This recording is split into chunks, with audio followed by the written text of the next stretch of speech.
Fala, turminha, estamos aqui para mais uma semana de conteúdo, mais um conteúdo para esse terceiro bimestre. Na aula passada, nós respondemos um questionário sobre alguns assuntos que nós já estudamos durante esse bimestre, nesse nosso livro do terceiro bimestre. Mas o último assunto que nós estudamos foi a primeira fase do Império Romano. Hoje nós vamos iniciar o capítulo As Migrações das Tribos Germânicas e o Governo de Diocleciano.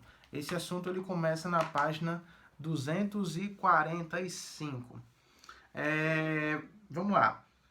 Nesse livro, ele vai começar a falar sobre povos que vão surgir no território do Império Romano e que, assim, inicialmente, esses povos, eles vão ser, vamos dizer assim, amigos, vão chegar nessas regiões de uma forma amistosa. Posteriormente, a presença desses grupos no território romano vai acabar gerando um problema para o próprio Império Romano, porque as pessoas vão ficar fixas em alguns territórios e, com o passar do tempo, elas vão começar a reivindicar a posse daqueles territórios. É como se uma pessoa pagasse o aluguel de uma casa por muito tempo e aí quando chegasse um determinado momento ela queresse que aquela casa pertencesse a ela, porque ela já morava ali há muito tempo. Então foram mais ou menos isso que aconteceram com os povos germânicos, mas lógico, é só uma comparação bestinha que eu estou fazendo aqui para melhor entender. E aí na página 245 começa a falar sobre os povos germanos, que era um conjunto de tribos, eles possuíam traços culturais em comum, ou seja, eram parecidas as culturas, os traços culturais entre essas tribos. Eles eram basicamente chamados de os germanos, não conheciam o Estado como uma organização política administrativa, que era uma coisa que acontecia desde Mesopotâmia, Egito, Grécia e Roma, então não era uma tribo organizada, não existia um Estado. E existiam vários tipos dessas tribos, e aí cada tribo recebia uma denominação. Existiam os francos, os saxões, os visigodos, os ostrogodos e os vândalos. A partir daí que a gente começa a falar a palavra vândalo, que hoje em dia a gente entende vândalo como pessoas que bagunçam, que atrapalham a ordem e tal. Então é basicamente nesse contexto. Os vândalos serão uma tribo que basicamente vão conturbar a ordem do Império Romano. Por isso que hoje a gente fala e utiliza a palavra vândalo, Então não havia naquela época desenvolvimento de um sistema de escrita próprio entre as tribos. A partir desse momento vão surgir também aquelas questões de chamar esses povos de bárbaros, os povos bárbaros, porque não eram povos civilizados, porque naquela época ser civilizado era conhecer a cultura, seguir a cultura romana. Se você não seguisse, você era considerado um bárbaro, um vândalo e tal. Então essa era a visão que existia na época.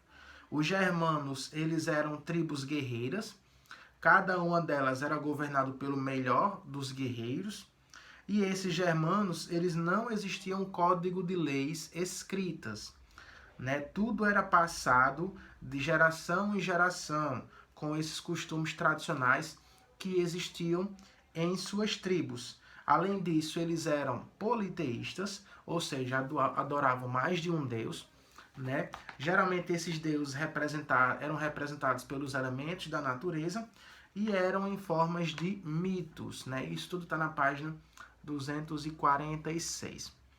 E aí, na página 246 mesmo, começa a falar sobre as migrações, que já começaram no século 3 e 4. E é aquilo que eu falei já anteriormente. Inicialmente, esses que eles vão chamar de bárbaros, os germanos, eles vão chegar no território de forma amistosa, em parcerias, em acordo com os romanos, vão começar a produzir agricultura e tal, criação de animais. Alguns deles vão inclusive fazer parte do exército romano para fortalecer as fronteiras, para conquistar novas terras. Então, inicialmente, a relação entre romanos e tribos germânicas vai ser uma relação muito boa, né? O problema é justamente o que eu falei posteriormente. Vão começar a reivindicar por terras. E aí, junto disso, tem um período político conturbado no Império Romano, né? Onde os governos começam a passar por umas crises. Essas crises políticas começam a ser levadas para questões econômicas. A população, vendo que tem que pagar muitos impostos, só que não tem mais condições para isso, começam a sair das cidades e vão morar no campo, né? Isso é como se fosse um movimento de atraso econômico, né? As pessoas deixando de morar nas cidades para ir morar no campo. E aí tudo isso vai acontecendo dentro dessas crises políticas. Minha mãe vai ligar o liquidificador na hora dessa para fazer um suco. Mas vamos seguindo aqui contra tudo e contra todos, né? Tem a dinastia dos Severos. A dinastia Severa, ela foi uma dinastia imperial romana que governou entre o período de 193 a 235. E por que chamado dinastia Severos, né? As camadas urbanas, elas ficaram sofrendo com tudo isso. O império, ela enfrentava várias dificuldades econômicas, então isso acabou sendo severo para a população e o próprio sobrenome dos líderes recebia esse nome, né? Por exemplo, tinha um general chamado Séptimo Severo, que depois acabou sendo substituído pelo Severo Alexandre, né? Então foi um período muito ruim. Saúde, coronavírus. Mentira. Foi um período muito ruim para a população de Roma, tá? Depois da dinastia dos Severos, veio as dinastias anárquicas. Por que anárquicas? Anárquicas é quando não existe governo, quando não existe autoridade. E falam isso porque, por exemplo, foram 30 governantes destituídos, ou seja, que foram expulsos do governo em 33 anos. Ou seja, praticamente a cada ano trocava o governante, o imperador. Ou seja, não houve um período de paz no governo romano durante essas dinastias anárquicas. E lembrando, né, pessoal, todos esses problemas políticos acontecendo no momento em que as tribos germânicas estão no território romano reivindicando por terras. Então isso vai acabar gerando uma confusão muito grande.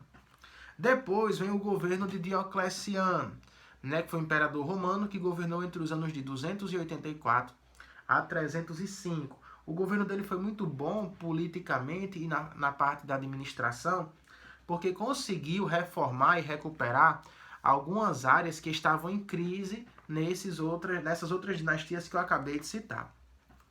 Então ele empreendeu várias reformas, contornou o estado de anarquia e desordem dos governos que o antecedeu e organizou o império, defendeu as fronteiras e expulsou delas qualquer ameaça ao poder. Reorganizou seu império no princípio da tetrarquia. Tetra significa poder de 4. Né? Tanto quando um time é campeão 4 vezes, ele é tetracampeão. Então, tetrarquia significa 4. Então, o império foi dividido em 4 partes. E essas 4 partes, elas governavam juntos, né, submissas ao Diocleciano, que era o imperador. Tá? Então, essa distribuição de poder em 4 indivíduos, e esses indivíduos foram chamados de tetrarcas. Isso foi importante porque já que você está dividindo o poder com outras pessoas, você não fica sobrecarregado.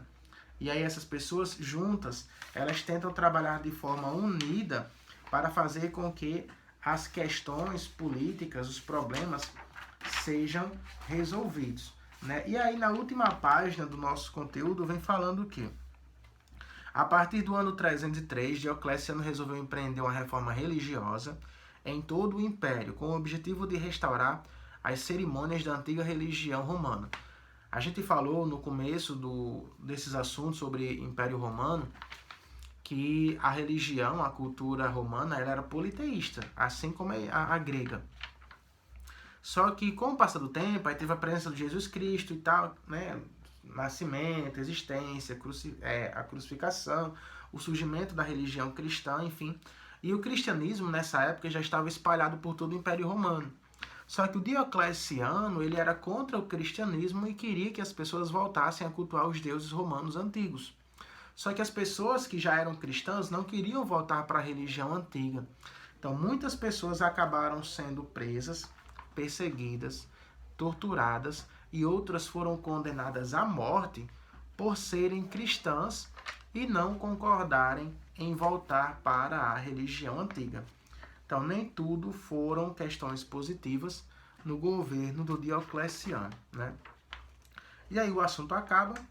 Na página 249 já começam as atividades, que são 20, vão até a página 252. E logo mais à tarde nós temos um encontro online com dúvidas, para tirar as dúvidas, é claro. Beleza? Então, pessoal, por hoje é isso. Desculpem as interrupções do liquidificador e do espirro, mas vai assim, né? Contra tudo e contra todos. E até mais tarde. Valeu!